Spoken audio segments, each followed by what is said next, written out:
Something that I probably should have clarified earlier in this series is that while each of the deviants will absolutely put you in your place, there is a hierarchy amongst them, and quite frankly towards the end it just gets ludicrous in my opinion. If you know, and if you don't, you will.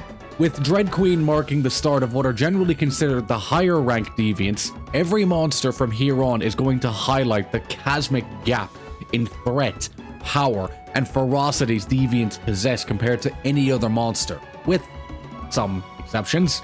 Today's monster is the Oni frog, Drilltusk Tetsucabra.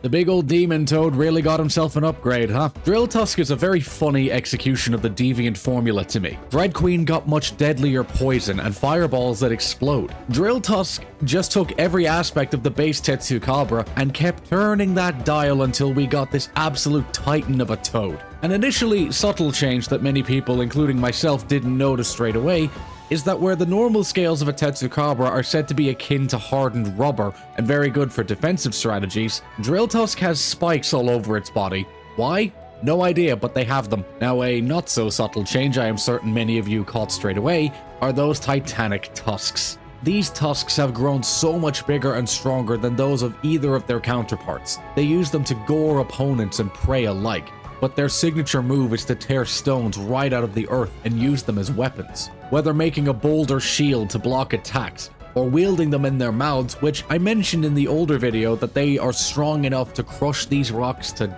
dust. They also have some truly unprecedented leaping abilities. They take a much lowered stance and literally charge up their legs. They then leap high into the air with a surprising amount of grace, and then plummet straight back down to body slam their targets.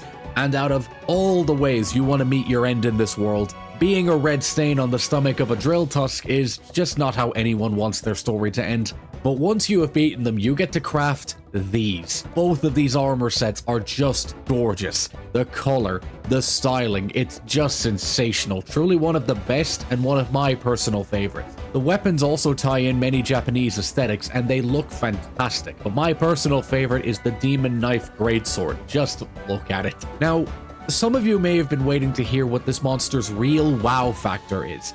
I mean, it has a subspecies that launches explosive boulders instead of regular ones, but Drilltusk really doesn't need any of that. He just maxed the dial on every aspect of normal Tetsucabra and became the best toad he could be. And to me, that's honestly all he needs. And also before I go, can we please just get base Tetsucabra in Stories 3, Capcom? Please. It was criminal having him in 2 and not being an option. Please.